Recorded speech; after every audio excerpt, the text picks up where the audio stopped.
Good evening, well, I'm going to say welcome as well to all those who've joined us.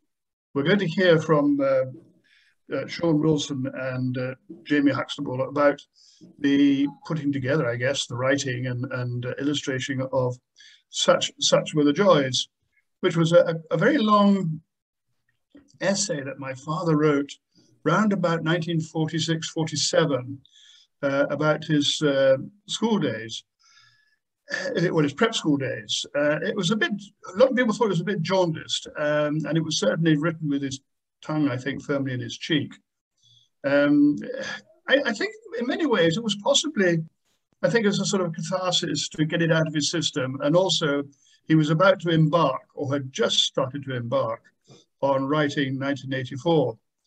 But there are many things, many points in Such Were the Joys that I understand it, and parallel to my own world of when I was at school. I didn't choose to be sent for prep school, but I was. And yes, apart from the fact that he had crusted porridge underneath his bowl, there were many things when I didn't. I could understand a lot of things that he had to put up with. I said many parallels, and so prep school days really hadn't changed a great deal, except in my time when I went in 1953. It was much more. It was a much better situation, and we were looked after far better. I don't remember little boys snivelling in a corner, crying for their parents. I went when I was just the age of 9, and I settled in very well. Now, that's probably because I had been moved from various people to look after me, various relations, after my mother died in 1945. So I guess I was sort of used to being with other people and sleeping in odd beds. So when I got to school, I don't recall wetting the bed. But like Orwell, I had to put up with many arcane things at school, which we had to learn very quickly. I think the first thing I had to learn, of course, was the first thing that they did was that the older boys would bring us into the library, and you had to learn the school motto. That was absolutely paramount. However, I'm rattling on a bit here.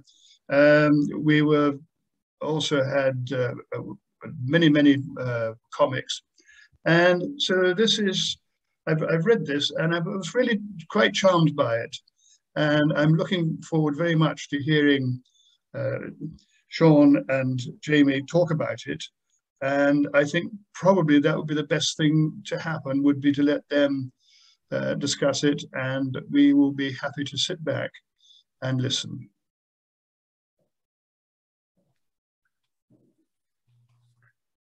Good evening, everybody. I'm Quentin Kopp, chair of the Orwell Society. And for those who don't know me, I'm the son of George Kopp, who, of course, was Orwell's commander in Spain.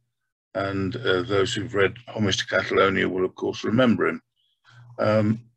This is what we're talking about tonight, a wonderful version of Such Were the Joys.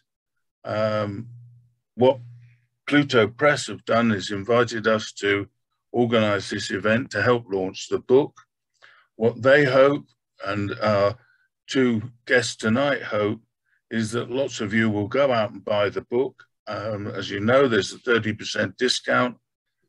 Because if you do, Sean and Michael and Jamie have told us they have ideas for follow-on treatments in the same sort of way of other works of Orwell, which I think would be a great addition to the canon. So if I could briefly read my notes to introduce you to Sean and Jamie, and then I will hand over to them.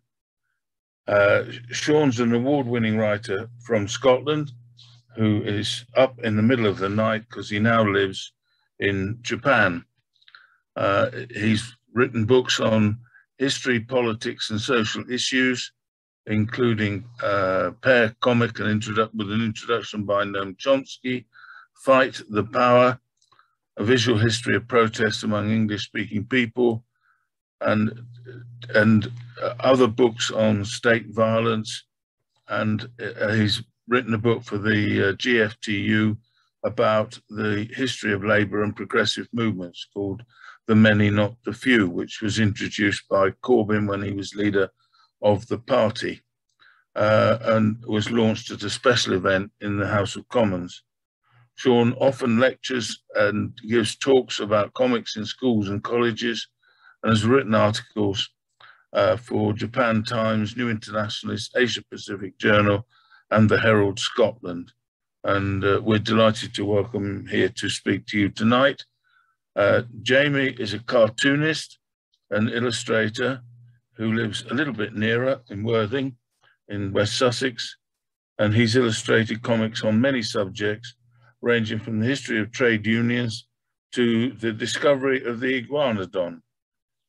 His work includes G. Bear and Jamo, Makers of Monsters with the writer Mark Pembry, Drowse with the writers Frank Verano and Nick Klinger, and now Such Were the Joys. Gentlemen, over to you if you'd like to unmute yourselves and tell everybody all about how it was produced. Sean, hello. I'm on now, am I? Yep. Right, do you want to go first and then I'll follow you?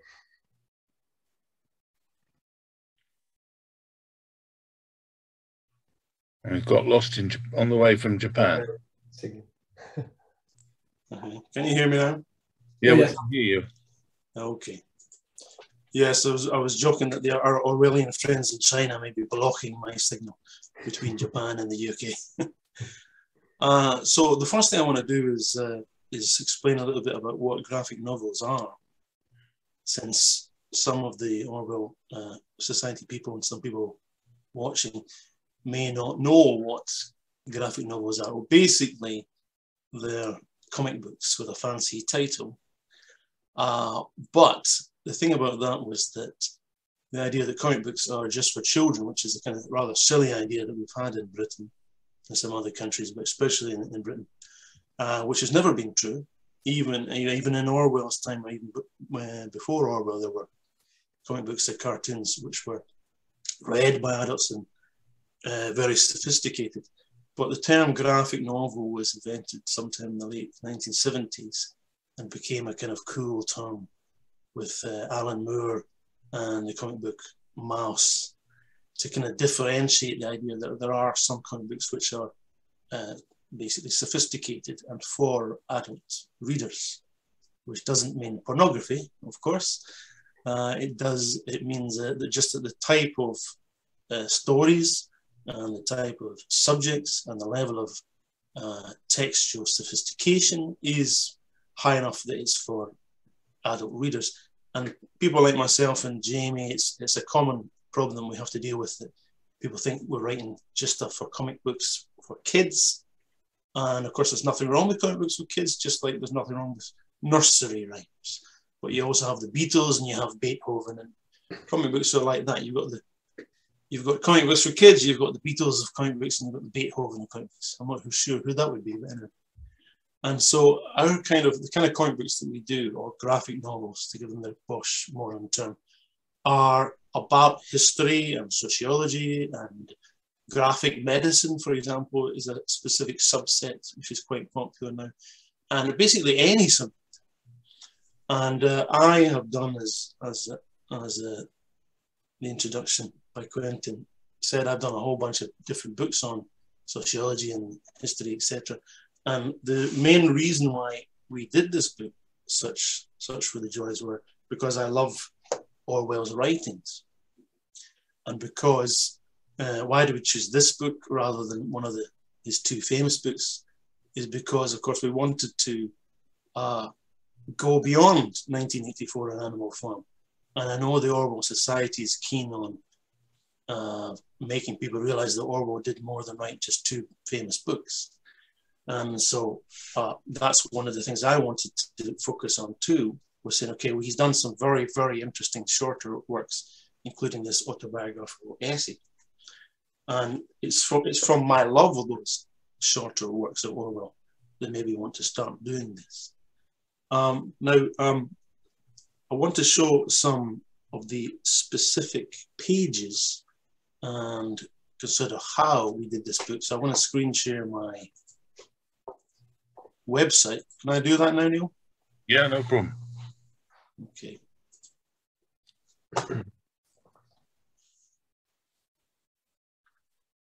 Is it coming up now? It's on the way, yeah. Right. So, this is my website book, and please do go have a look at this page on my website, which is just Sean Michael Wilson. It should bring it up. I always call myself Sean Michael Wilson because there's an Irish singer called Sean Wilson, and then there's a guy who used to be in Coronation Street called Sean Wilson. So let me show you some specific pages. The book starts when Orwell is going through that area. Now, this is, I don't know if this ever happened. So one of the key things about when you're making an adaptation like this is that how much are you going to adapt it and change it from the original? My normal inclination is to keep close to the original. And I think with a book like this, the Orwell Society will appreciate that we have done that and we have gone for accuracy. But there's essentially two poles that we're going for. Well, this is my normal approach to it anyway. Accuracy to the original person or story, whatever it was. And we want to make a good visual version in this new thing that we're making and combine those two poles.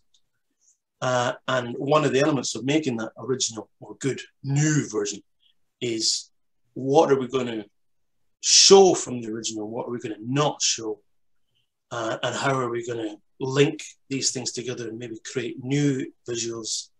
Of course, all the visuals are new, but some of the visuals may be in the book, some of them may be things that myself and Jamie come up with, and some things may be taken out from the original. Now, in relation to Such Were the Joys, of course, it's quite a short piece in itself. One of my other books was Wuthering Heights. We did a visual version of Wuthering Heights in which we had to reduce it to about 25% of the original. And so that's, of course, very difficult. But within this particular story, since it is relatively short, it was actually more of a question of extending it rather than deleting elements of it. So it's a question of myself and Jamie deciding what things are we going to visualize and how we're going to visualize them. And is there some new dialogue we're going to create? And we're going to change or adjust some of the pacing of, in this case, the original dialogue, because Orwell has some dialogue in the actual autobiographical story or essay. So the book starts with him. This is a more or less fictional scene, which may have happened or may not have, with him going through Eastbourne and thinking about getting off and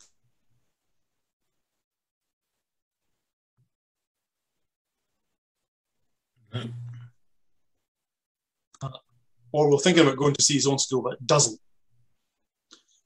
And then it feeds into, this is all new stuff that Jamie and I have created. It feeds into then his actual words, which start here on St Cyprian's. And then it goes into using in these boxes, these caption boxes, Orwell's actual words from Such Were the Joys and dialogue, some of it which is directly from Orwell, some of it which is made up by myself, and some of it which is kind of a mixture of the two. Now, if I go down to show you, this is what a script looks like. Now, a comic book script, a graphic novel script is a little bit like a film script, a screenplay. Page 6, and this is the page which it's referring to in the finished book. And a lot of people don't know what do comic book writers do. In some ways, it's a bit of a mysterious process. In other ways, it's rather simple. It's a little bit like being, to put it in a basic way, of being a mixture of a novelist and a film director, although it is a specific thing in itself with specific skills in itself. Now, if we can look at this, we've got page 6, panel 1. So what a comic book script does, depending on the type of writer you are and how you're working with the artist, you write each page, you describe each page. So you might say you write the art, you write what is there in the finished book, and you can break it down to the specific panels. Or not. Some people just write it as a kind of plot, and the artist breaks it down to panels. Panels are what we call these kind of frames that we see here. Panels, frames. In Japan, where I am now, they call it comma. So what I do is I describe each of the specific panels. So you can see that the words here, but my dominant feeling was not fear or even resentment. I mean, that's it's noted specifically there, but my dominant feeling is not fear. So you can see that the words are noted. Underneath, if we can see, dialogue is noted too. Boy, YG was a young George. That was the abbreviation. So you can see it's there. Did you get the cane? It didn't hurt much. It's specifically written there. Now, what the artist does is that they use this as their Bible, so to speak. They use this as their blueprint in order to create the art. So this is an interesting thing about comic books. It's a very kind of collaborative medium where the artist and the writer work closely together. Some people are very clever, they can write it and draw it. I can draw, but I can't draw quickly enough and I can't draw well enough, so I normally work with artists in a close team to do it. And then it would be a little bit dictatorial of me if I was to describe it in very, very strict detail. So what I do is, because it is a collaboration equals, I describe it in relatively general detail. Right? So we can see, for example, panel 2, 3 small panels in a row, and it is 3 small panels in a row. And the point of this is what we've taken Orwell's words and we have made it a kind of abstract, exaggerated version. Now you can see this is, Orwell does not say almost any of these visuals. He doesn't say that Flip and Sambo were kind of exaggerated, or this is actually Flip and the visitor who he thought was going to hit him. He doesn't say that they were exaggerated monsters like this, but there's the feeling of him maybe, you can imagine he dreamed that or had a nightmare of that. So we've taken that part and we've exaggerated. And this grey brown is actually basically is his piss coming up and overwhelming him as he's worrying about what will happen in the dream. So this is an element of how you can visualize a story like this. You can exaggerate elements. You can take aspects which were implied and visualize them. And you hope that you do it in an accurate way, of course, because as I said, one pole is accuracy, the other pole is to make an interesting visual version in itself. Number 9, as you can see, there's also the dialogue. And normally the artist does not change the dialogue or the visuals, but as I said, they change the visuals. They don't change the dialogue, the caption box, which is these square rectangular ones, and they don't change the dialogue 99%. But I always have quite basic descriptions. Flip has heard her voice, just noticed I made a mistake there. Should be Flip has heard his voice. I often type things incorrectly.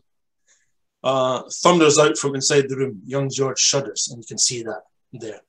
Now, it's a very basic description, and so the artist has lots of room to do it in their own way, because it is a collaboration. As you can see, I describe it pretty closely, but the artist will always think of things that I haven't thought of and put in their own ideas. So the finished product is the product of the two of us working closely together. This is an example of where we have visualized it with almost no words at all. Now, of course, the thing about comic books is they are visual storytelling. And it's a question of text and art in a kind of intimate dance together, which is one of the reasons why comic books are not inherently an art form for children.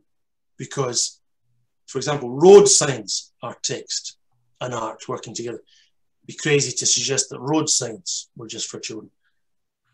Comic books are essentially text and art working together, dancing together, and the end product, what we read, is that the dance of the art and the text. And they work together in often very intimate and actually very intelligent ways, because we have to process them in our brain, how the text and the art relate. And I was saying to Richard earlier on when we were waiting about how when he was in Jura, when Orwell was writing, or finishing off 1984 anyway, that he would get comics sent from Dundee, and Orwell didn't like these comic books. This is, of course, from the 30s and 40s type of boys' weeklies that he wrote about in one of his articles. But if you read that article about boys' weeklies, Orwell talks about why can't there be left-wing content? Because he criticizes it for kind of being a shallow type of patriotism, which is shown, and almost always been right-wing perspectives. So I think Orwell, looking at these kind of books, would be probably quite happy, because he'd be thinking, these are the kind of things possibly that I was thinking of. They're much more sophisticated than the comic books that Richard was reading when he was a kid, there in Jura.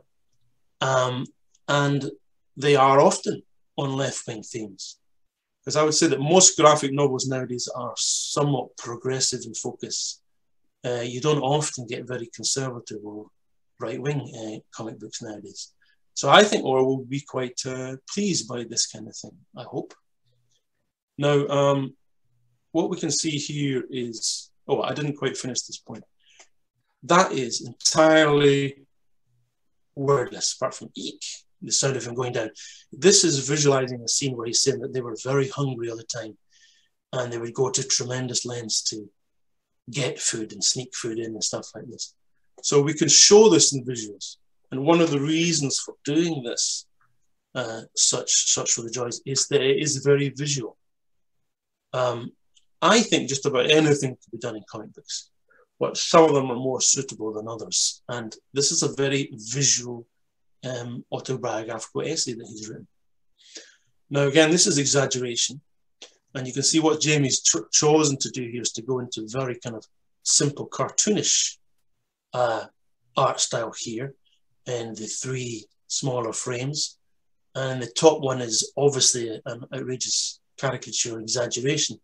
So we can choose to do things in realistic ways or cartoony ways. There's a whole grammar and a whole range of visual styles that we can use in comic books. Again, this is a kind of abstract version of Flip. Orwell doesn't specifically say this, but from our interpretation of the book, I thought this is a good chance to have an abstract, exaggerated visual, and Jamie's done a very nice job of bringing that idea alive here. This is another example of why it's a good thing to visualize some of these comics sometimes. Because sometimes the question is, what's the point of visualizing these things? Well, here's an example where you might have a point. This is, I researched what the actual historical questions were that they were learning in school in their history class. And Orwell was saying that these were just kind of somewhat meaningless, because just saying who plundered the Begums. So I thought, okay, well, let's find out who the Begums were, if that's the correct pronunciation, or who was beheaded in an open boat. So Orwell doesn't answer that. He doesn't say who they were. He indicates these are kind of meaningless, pointless historical facts. And ironically enough, Japanese history lessons are criticized for very similar things right now. That young Japanese people have almost no interest in history. And that sounds like an exaggeration, unfortunately it's not. And one of the reasons is the way they're taught it is very kind of dry, and they don't analyze the reasons why, which is what Orwell was criticizing. But in this case, we can see here that we have visualized the points that Orwell's going into in his classes. This one's from Disraeli in 1845. I think I might be going over time soon, Neil. No? Am I over time already? Yeah. I think you're okay for a minute or two, Sean. Well, a couple of minutes, and then I'll hand over to Jamie. Sorry. Now, although these books are, you could say, so-called serious, I like to put in a little bit of humour and my own influences. Some of you who have seen this 1960s comedy might recognise this. This is John Cleese, Ronnie Barker, and the two Ronnies. The two Ronnies are the middle size and the smaller guy, and the tall guy is John Cleese. This is actually a book from about 1966, 1967, which guy, I know my place. So when I was reading this bit about Orwell, I thought, oh, that's a little bit like that kind of pre-Monty Python comedy. So I put this little visual in. Now, I mentioned about inventing various things. We have to invent some things in order to hook the various parts together. In this case, we haven't had to delete much of Orwell's original, but in the case of Wuthering Heights, there was about 70% of it had to be taken out. So of course, we need to hook it together in order for our version to flow well visually, because that's the essential thing about comic books. It has to flow well, textually and visually, and how you jump from the first panel to the second panel to the third panel, etc. Now, what this scene and the one after it in the page is almost entirely invented dialogue by myself. And in this part, Orwell was talking about how they're showing off and being very posh. But he doesn't, sometimes he indicates what he said and sometimes he doesn't. So I've invented new dialogue, which I hope fits. It may, well, sometimes it may not. I've added in little bits here about Scotland, because Orwell talks about criticising the cult of Scotland at that time in his school and in southern England in general. And so I've invented some of the things that these kids might have said. So so our gillies in Scotland really know how to get the grouse up. But can you understand their guttural accent? No, not a word of it. It's all dinny day that and geese in and the tatties. That's me putting on a posh English accent. So this is an example of how we can invent various things. But if you're going to do that, obviously it has to work with the original thing, because as I say, the two poles are authenticity and an interesting visual version. And I think on that note, I should hand over to Jamie, and he's going to tell us more about his process of making these interesting visuals. Okay. Oh, thanks, Sean. Cheers. Thank you. How can I take this away then? Stop the share. Right. Stop share, yeah. I think I'm going to share my screen as well. So, hi everyone. Yeah, my name is Jamie, and I was the illustrator on Such as the Joys, working alongside Sean. And I thought I'd just tell you a little bit about myself and what kind of work I was doing previous to the project, and then talk a little bit about how I worked on the project itself and the kind of process I went through in creating the visuals. So I'm going to also share my screen. Hopefully everyone can see this in a second. Okay. Can everyone see that? Yeah. Okay, brilliant, fantastic. So yeah, first of all, talking about my previous work. So back in 2013, I worked on a graphic novel anthology called Brighton, a Graphic Novel. I'm based down in Worthing, so it's kind of like a local thing. And it was about kind of key points in history through Brighton's history. And I was chosen to work on illustrating a piece about Magnus Volk, who invented the Volks Railway that runs across the seafront. So this is my first kind of like Victorian kind of like period style kind of comic that I drew. And then this led on to another one, which is Makers of Monsters. And this is with Mark Pembury. And this was all about Gideon Mantell, who discovered the bones of the iguanodon. Again, another local piece. It was, I think he discovered the bones in Lewis. And we entered this into the Myriad Graphic Novel Prize. Myriad Editions is a book publisher based down in Brighton. And we didn't win, but we got longlisted. And I think the commissioning editor, Corinne Perlman, saw my work. And then when Sean approached Corinne and Chris at New Internationalist, they were going to publish the book at the time, Corinne suggested me and put me forward for the job. So I think it was my knack for drawing people in period dress that kind of got me the gig. So where do you start with a big graphic novel project? What do you do to begin with? So where I always begin is character design. You know, you got to know what your characters are going to look like. You got to know what your cast looks like. If you're going to use the film analogy, you need to know who your main actors are. And so this is my first attempt at drawing young Orwell, young Eric Blair as an 8-year-old schoolboy starting at St Cyprian's. And I think Sean said, "Oh yeah, this is looking okay," and Corin was like, "Yeah, this is looking all right, but maybe he's a little bit too cute and a bit too kind of like well fed," because obviously the big complaint there was that they didn't eat very well. So we went for this guy. Let me just, yeah, there we go. So this guy you can see on the top right there. I don't know if you can see him. You know, he's a little bit more kind of streetwise looking, a little bit more gaunt. We decided that he was going to be our young Orwell. I think, Sean, you did send me some photos that you found online, and also I did approach the Orwell archive, you know, which is based at UCL library, but they didn't seem to have any photos directly relating to his period between, you know, the ages of 8 and 13 when he was at St Cyprian. So there was a little bit of improvisation there with the look, I think, but hopefully we kind of captured a little bit of his personality there with the young version of him. And also you can see on the other two kind of main antagonists, you know, the headmaster and the headmistress, Flip and Sambo. We've got Orwell's visual description, descriptions of them in the essay itself, so we can use that a little bit. And also I think we managed to find 1 or 2 photos of his of the headmaster and the headmistress to kind of help us with the look of them too. So that's the first thing we had to establish. The next thing is, of course, like, you know, the setting, St Cyprian's. What's it look like? What did it look like at the time? And this is where the Orwell archive kind of came into its own.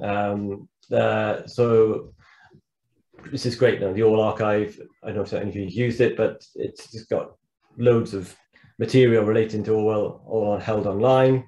And they brilliantly had some images of the school and the classrooms, the dormitory, the dinner hall, the slimy swimming pool, which he describes. So this is an invaluable source of reference for all my imagery and all the kind of drawing I was setting out to do on the book. So that was great. You know, I had the cast, I had the set, what to do next. So as Sean says, he writes the script and he's quite open with his visual descriptions about what I can put into the scenes. And the first thing I need to do is I take that script and I turn it into what we call thumbnails. So thumbnails are basically a rough plan of the comic before the comic is drawn.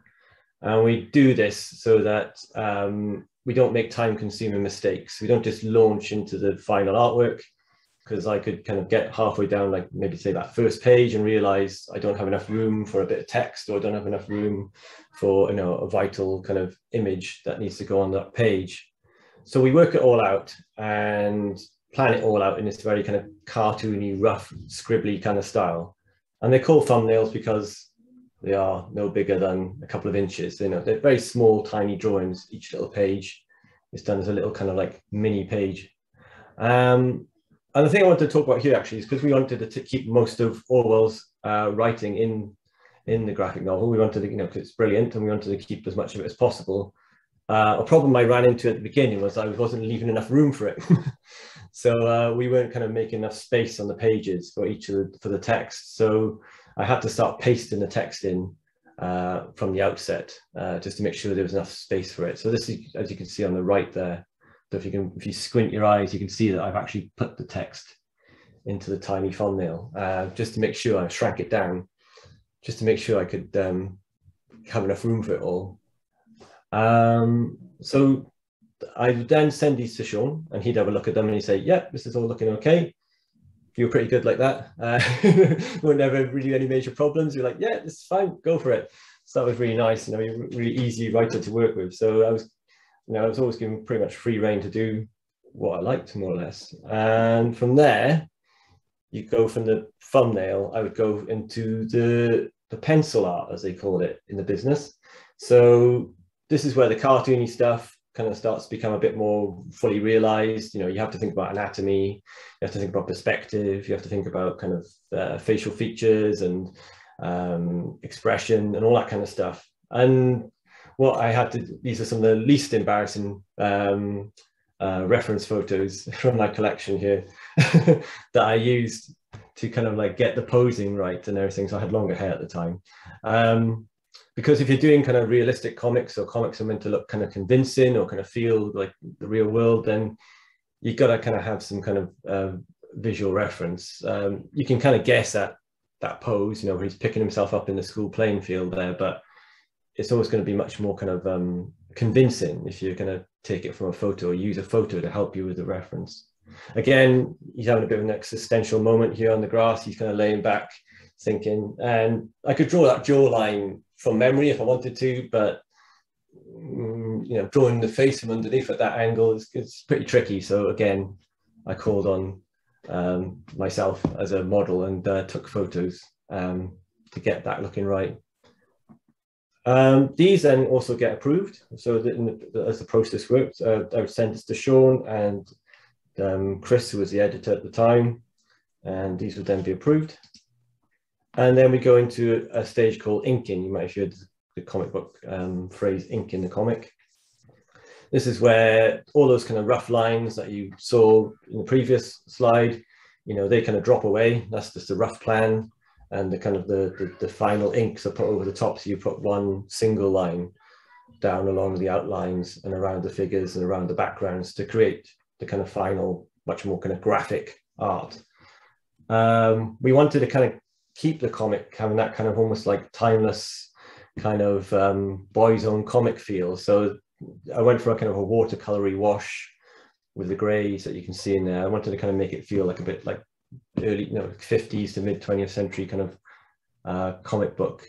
I was thinking of like people like Edward Ardizoni, who did Stig of the Dump, and maybe like Frank Hampson, who did the Down Dare stuff. Obviously this is not sci-fi, but that kind of approach to kind of drawing and kind of realizing the characters on the page. So that's pretty much what the process was for each page. And I thought I'd just show you a couple of spreads here. This one actually Sean just showed already, which is the kind of the opening of the comic. And like Sean said, we wanted to establish adult Orwell as the narrator. And I really like this silent sequence before we go into the heavy narration. Kind of like got this very kind of silent, kind of like, it's inner kind of turmoil that he's going through that kind of thrusts him into kind of starting to write the story or write the essay. Then we've got the kind of the scary teachers. Of course, he had the bedwetting problem, like we said at the beginning. And I really wanted to kind of get across that fear, like that feeling of that, the horrible kind of faces that you get if you're as an 8-year-old kid, seeing those kind of big, faces kind of staring down at you with their coffee breath, kind of like intimidating you. And then what was the fun thing where we went into the kind of like the Orwell's inner, his imagination. We start to kind of get these horrible fantasies, and I could kind of break out into these caricatures of the characters. So it was a lot of fun to draw. This one, when he's imagining God and Satan, I was trying to kind of, to varying degrees of success, trying to kind of pay homage to Blake, because it's such of the joys. It's taken from a Blake poem. So I was trying to think of Blake's illustration of God and Satan and that sort of thing. I'm trying to feed a little bit of that into it. Don't know if it's come across, but that was kind of the intention there anyway. Oh, here we go. We got this porridge. There we go in the top left there. The porridge on the rim of the bowl. And the slimy pools. Again, so the reference stuff that we got from the Orwell archive was invaluable for for the the imagery in the swimming pool. Another sports scene where he's starts to kind of sink into the mud. He falls over and then he starts to sink into mud. This was like this kind of visual metaphor, I think, was Sean's idea, and I really enjoyed doing this because we broke away from the kind of like the panel structure to something a bit more organic. When you get this kind of flowing kind of visual narrative as he sinks down into the mud. It's not all sad, as we know. There's some happy memories. I got to draw the Sussex countryside, which is quite nice on this one. And he's going for walks with his favourite teacher. And this particular scene, which is a favourite of Sean's, I know, where he kind of dredges the newts out of the pond.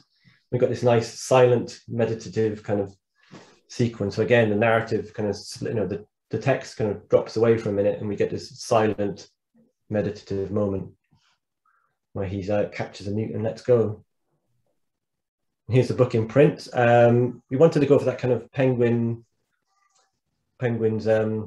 edition, kind of the orange block of color on the front, and I think Pluto did a really good job of it, and also with the inside pages as well. It's really got that feeling of a boys' pulp graphic novel, which I kind of was hoping it would look like. So I was really pleased with how it came out. Some more pages as well. And yeah, that's about it for me. That's just me talking about the whole process involved in making the art. I don't know if anybody wants to ask any questions. Do you want to unshare your screen, Jamie? Oh yes, of course, yeah. Stop share. Thank you. Peter, would you like to ask the first question? Peter Stansky, one of the earliest of the biographers. Would you like to unmute yourself, Peter? Hang on.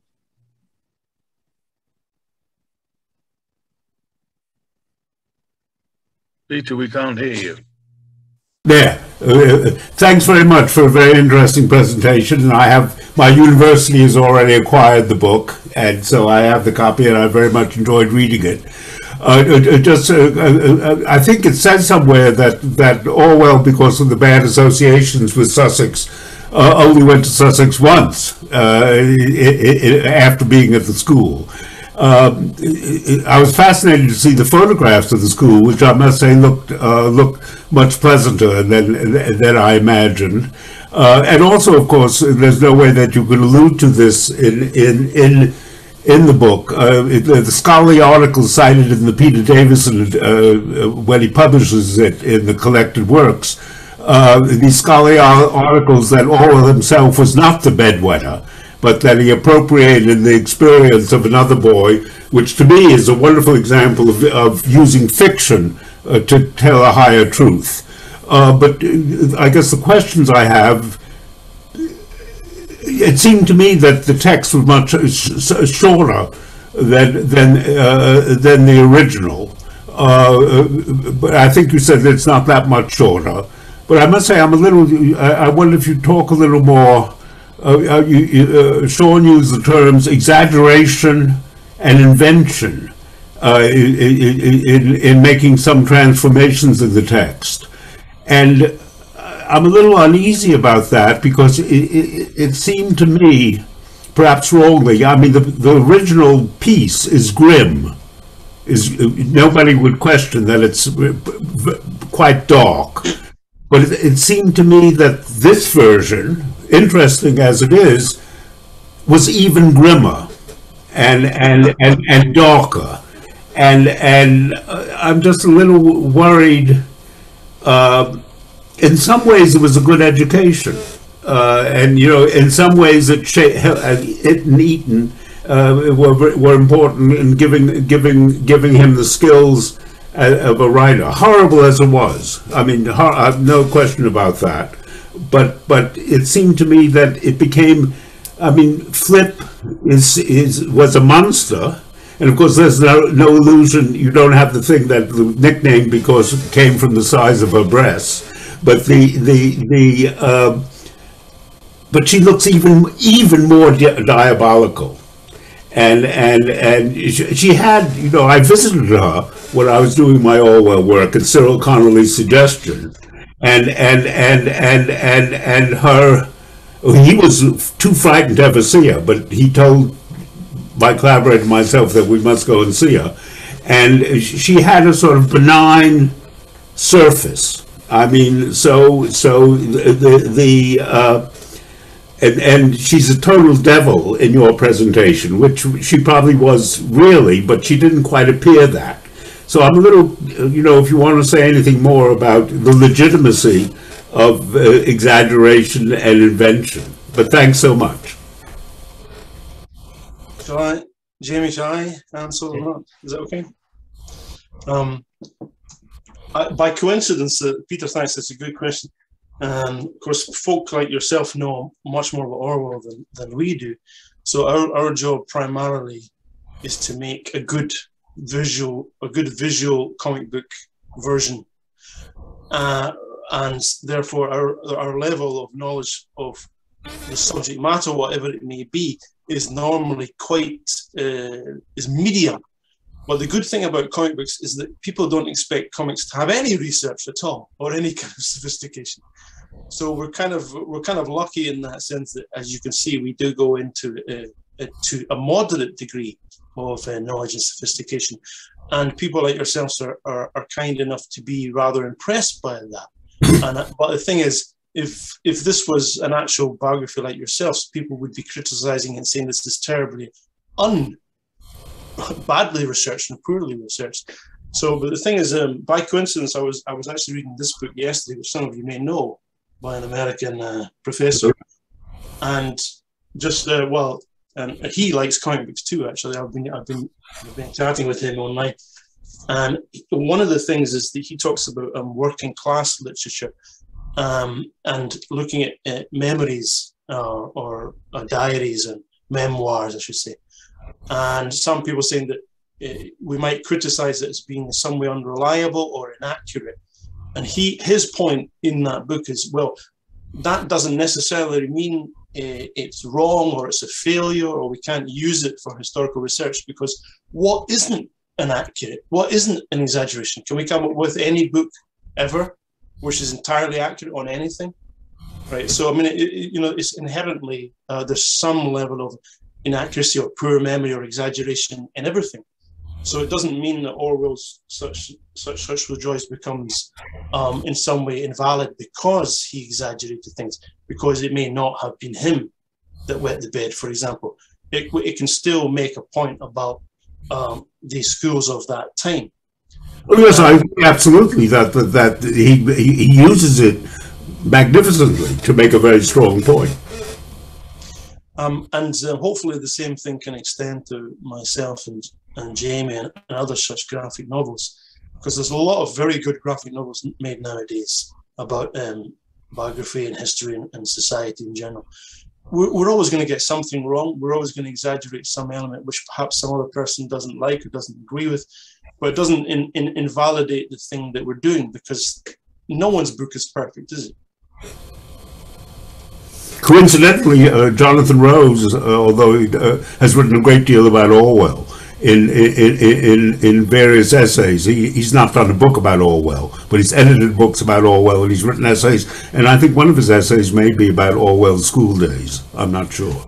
Oh, I didn't know that. Actually, he's actually in that book, which Jeremy Corbyn did the introduction to and did a speech. This book was actually launched in the House of Commons, which I think is the first time a comic book has ever had that privilege, in the Attlee room of the House of Commons building in general, I mean.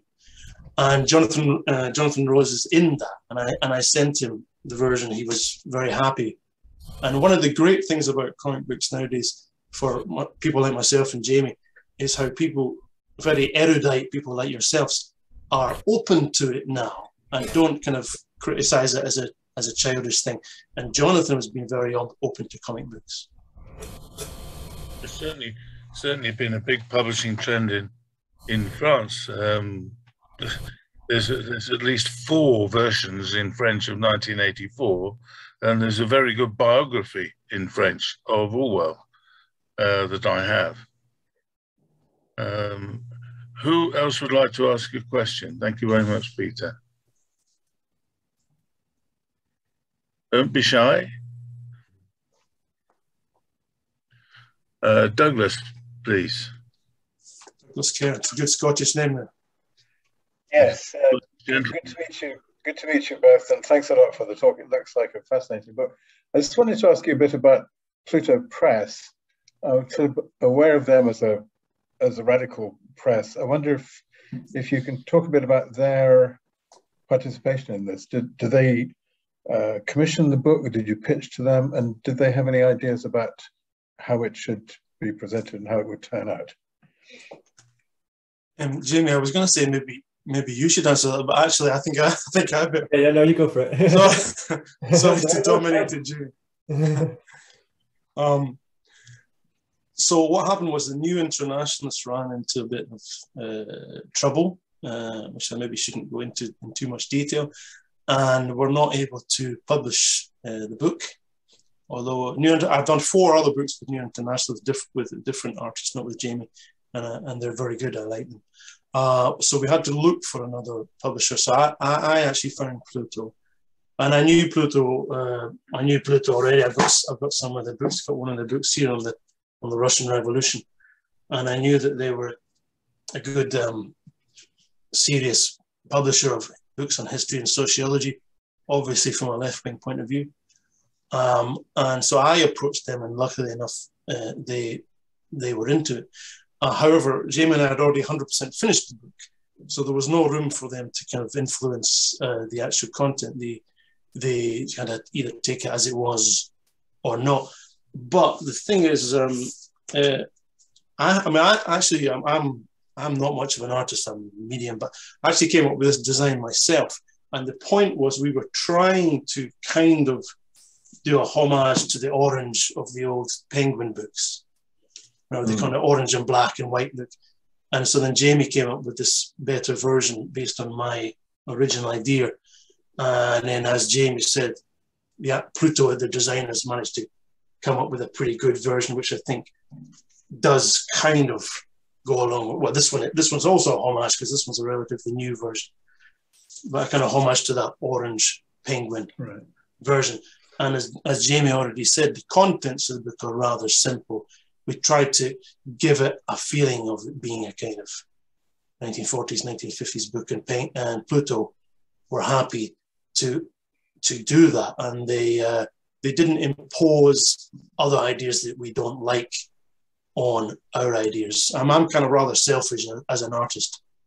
I don't like editors and publishers imposing ideas on me. But of course, that's the classic problem of creative people and publishers. Absolutely. Let me get this in first, because I'm sure that other people will have suggestions for you. But if you're going to make a graphic novel of another Orwell book, I would go for Homage to Catalonia. Well, I would love to do that. I'm actually quite influenced by anarchism myself, and the Parry comic book we did was a kind of, it's participatory economics is the full title, and that's a version of anarchism, so to speak. So I'd love to do that, but actually, what I wanted to do first of all before that, again, it all depends on sales. Indeed, old capitalism. So that's what we need. We need the book to sell, and I want later on. I'm gonna. So please go out and proselytize and get other people to buy it. Yes. Well, of course, we're making it light-hearted, but this is actually the case. If it doesn't sell a certain amount, Pluto won't allow us to do the second and third volume, so it is very important. And I would like to do one on Orwell's colonial essays. So I'd like to do Shooting an Elephant, A Hanging, Marrakesh, and put the kind of colonial type ones together into one graphic novel. And I'd like to do one on the various tramping ones as well. So that's what I was thinking about first. But I'd love to do Homage in Catalonia. That'd be fantastic. If you want... Sorry, Jamie, I'm talking too much. Sorry. No, that's good. No. I was just going to say, before you move on, if you get to do the tramping and you want to learn a bit more about the Hopfields bit, then please talk to Neil, who's done a lot of wonderful research and talked to people in those hop fields for an article he's written for us and others. Well, you guys may regret saying that a year or two from now. You say, Christ, there's this Sean guy again with another question. Yeah, Jamie, over to you. It'll be a pleasure. Thank you, Neil.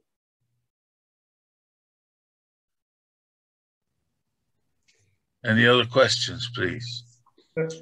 There was a question in the chat, Quentin, already. Les, there we are. Was there a question in the chat? The first one, yeah.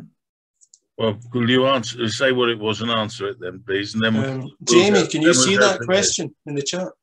Oh yeah, it says from Steve Penny, is it? Congratulations, Sean and Jamie, remarkable job. Thank you very much. Hopefully this will draw a new audience to Orwell. What other Orwell text do you have in mind to make into graphic novels? I think we just answered. You just answered that. So, oh, sorry. That was me trying to give you something to talk about. No, it's great. So, well, Les, would you like to come in now, please? Yeah. Well, thank you very much. I mean, it's an incredibly educational talk you've given us on both on the origins and the construction of your work. And in fact, yours is the second book this year on Orwell and education, isn't it? The other one being Waving It Around, Sad Little Men by Richard Beard, which draws a lot on Orwell's experiences at prep school and then at public school.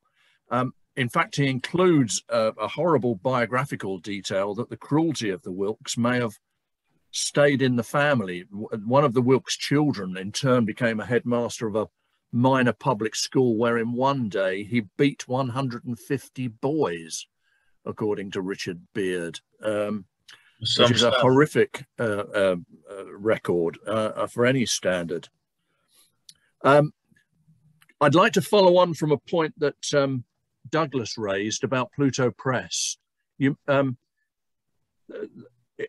Their output has gone up and down, but in their backlist, there's an incredible book by Martin Barker called Haunt of Fears, which is an Orwell type of examination of the prosecution of horror comics in the 1950s. So this is, Orwell had noticed the appearance of horror comics before he died, but it was only after he died that they started being prosecuted. And it's an extraordinary case of the prosecutions, of course, undertaken by the Director of Public Prosecutions, but the promotion, the way in which the action was promoted actually came from the Communist Party, because they were anti-American, and the horror comics were, of course, being imported from the USA. So this tradition of studying them has gone back, and I would recommend the work of Martin Barker if you don't know it. There is a second smaller book by him on a more specific subject whose title is, I'm afraid, I've forgotten, but I'm not even sure that Pluto have kept them in print, but they're worth searching out. But I do, and just a last point on your cover. I think particularly you're referring to the Wartime Penguin specials, which came out with those orange covers, and there was an awful lot of graphic information in a lot of the wartime books, particularly with maps and so on. And Orwell was worked with the cartographer Horrobin, who had an extraordinary style of using very dark, thick lines. Again, another example of, I imagine that Orwell would have liked your work. Partly because he would have been familiar with the idea of the way it was being expressed. So, so there's some reading there for some people who want to follow up Martin Barker and Richard Beard.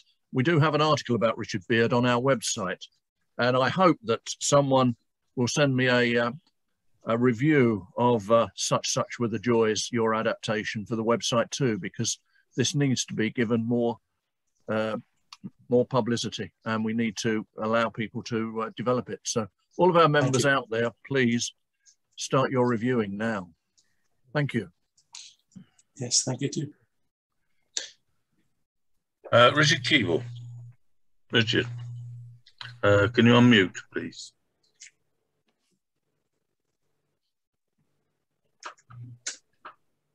It's still not unmuted, I'm afraid.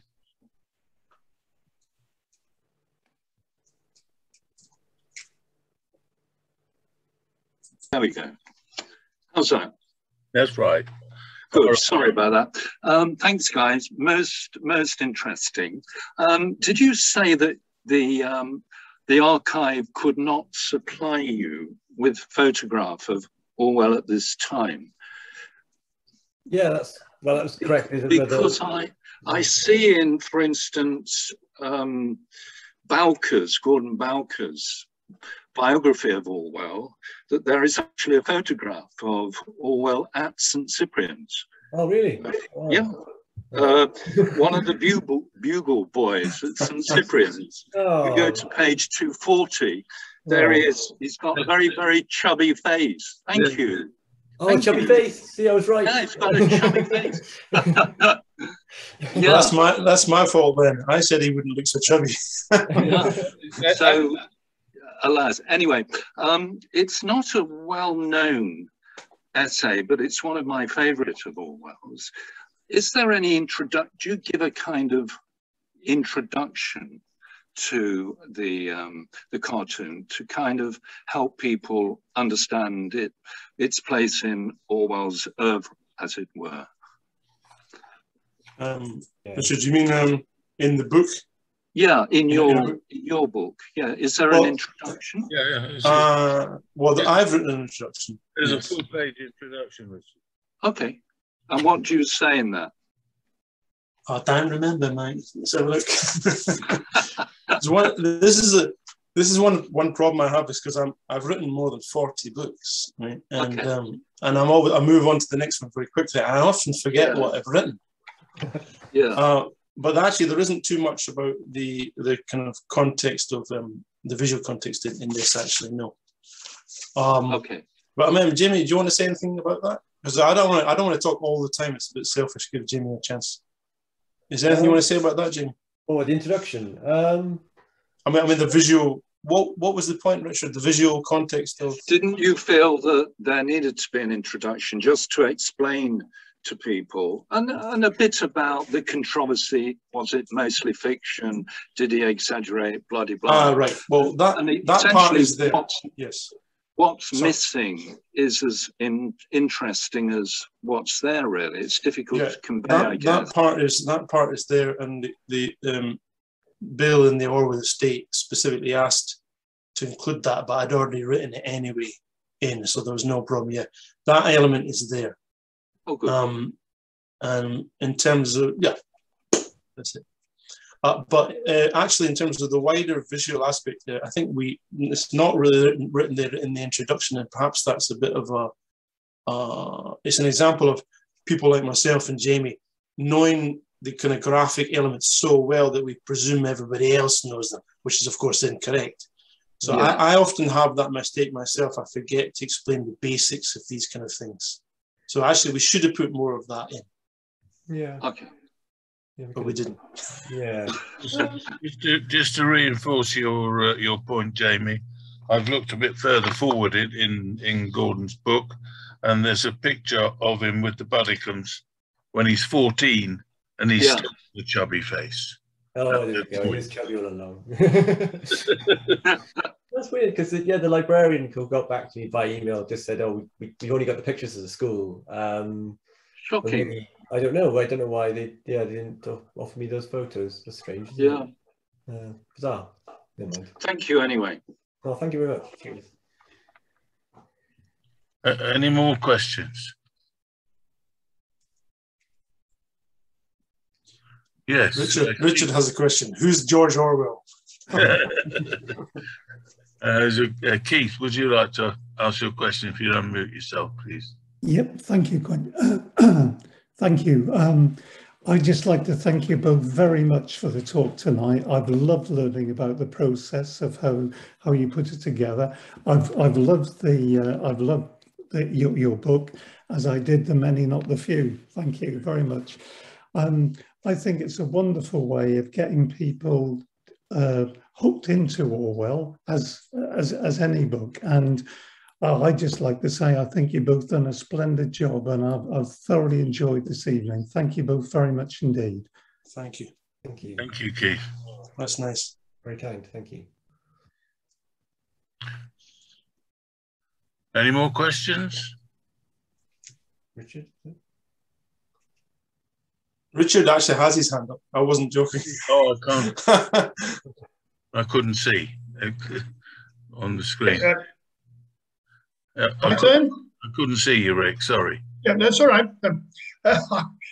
You were saying that you would like to do a cartoon of homage to Catalonia.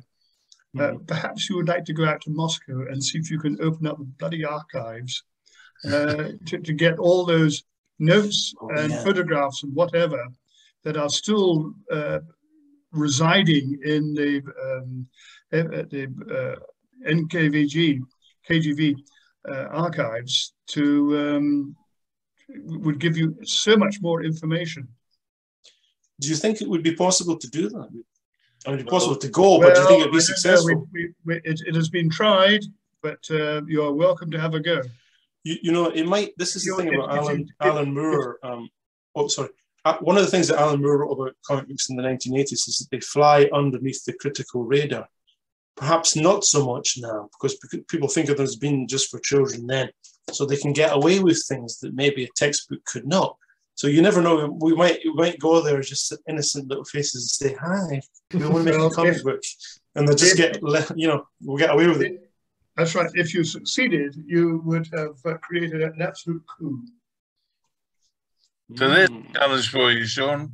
Jamie? Yeah, that'd be great. Many efforts have been made.